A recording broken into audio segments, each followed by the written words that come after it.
Howdy! Welcome to Aspire Mountain Academy. I'm Professor Curtis, your instructor for this course in Introductory Statistics. In less than 10 minutes, this video demonstrates how to solve an example problem involving linear correlation and prediction intervals. Let's get started. So we're going to look at some data that was taken on the price of a slice of pizza and subway fare in New York City. Now, if you've ever been to the Big Apple, or what the locals call the city, I always wondered that when I first heard that. I was like, the city? How's it different from any other city? And then I actually went there and saw, this place is just like huge. It's massive.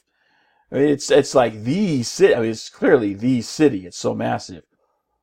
So what we're going to look at, I said we're going to look at some data. So we've got subway fare for 9 different years between 1960 and 2015. And then we've got slice of a pizza, and we compare the data out, and we're looking for correlation analysis. And whoever did the analysis was working in a piece of software called Minitab. So Minitab is actually pretty popular. I've used it on occasion. I think it's more clunky than StatCrunch personally, but there's some people that are just in love with Minitab, and part of its popularity is that it's got a fairly low price when compared with other professional statistical software packages. So, of course, it cannot compete with StatCrunch. It's what, $25 a year if you're actually paying for it out of pocket? It's just not gonna compare.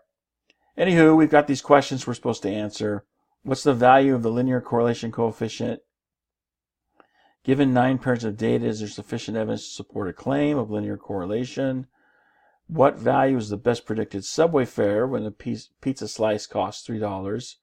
Oh, and the pizza, let me tell you something. You go to Manhattan and get some real New York pizza. Oh, heaven on earth. Oh, it's great. This is great. There's some places outside New York that get close, but if you want the real thing, you gotta go to the city, man. You gotta go to the city. And then last question, what is the 95% prediction interval? I had to go talking about food, or I'm gonna get hungry. All right, here we go. So first question, what is the value of the linear correlation coefficient? So if we look at our output there from Minitab, okay, there's no R value, but notice how we do have a value for R squared, okay? So if we just take that value for R squared, and you can see that right here in the Minitab, it says R squared, so that's 98.4% or 0.984. We just take the square root of that, and we've got 0.99197. Now, when you take the square root, the result could be either positive or negative. So how do we know which one to choose for our R value?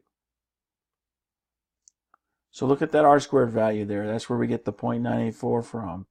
But how do we know whether to choose a positive or negative? And that's where you've got to look at your regression equation. So positive slope means you take the positive R value. Negative slope means you take the negative R value. So we just look at the slope for our equation in our regression line. Okay, so here's the slope right here. It's the coefficient for whatever your x is. In this case, it's the cost of a slice of pizza. So we just take that. That's a positive number. Therefore, we're going to take the positive value for R. And so our R value, 0.99197, you can round that to as many decimal points as you're asked to provide. Second question, sufficient evidence to support a claim of linear correlation? Well, remember, we've got to take our R value, which we just calculated, and now we've got to compare it with the critical R value, which we get from the table. So here's a table of critical R values. We've got 9 pairs of data, so we go down to the 9 row there, and at 5% significance level, that's going to be 0.666. Ooh, 3 sixes. I wonder if that's a portent of bad things to come with this. Okay, well, let's just keep going. So there's our critical value. That's the bar we've got to jump over. And yes, we do clear the bar because our R value, 0.992, is definitely greater than 0.666. So we cleared the bar. We do have sufficient evidence to support a claim of linear correlation. Alternatively, we could have used the p-value, and you can see there's a p-value there in the well, it's not really an ANOVA table. It's more like a parameters estimate table there at the very end. So your p-value there for the actual model itself is 0, and 0 is going to be less than our alpha of 5%. So therefore, we're inside the region of rejection. We reject the null hypothesis, which says there is no correlation, and we conclude we do have sufficient evidence to support a claim of linear correlation. So either way, it gets you to the same end destination.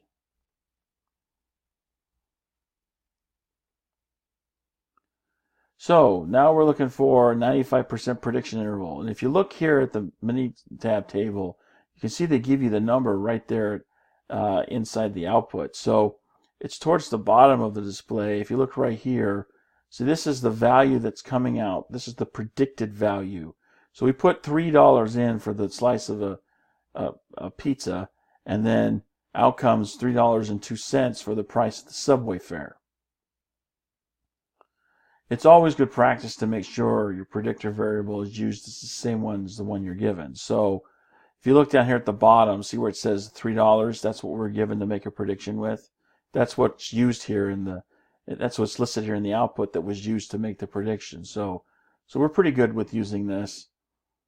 And then of course the prediction interval is over there on the end.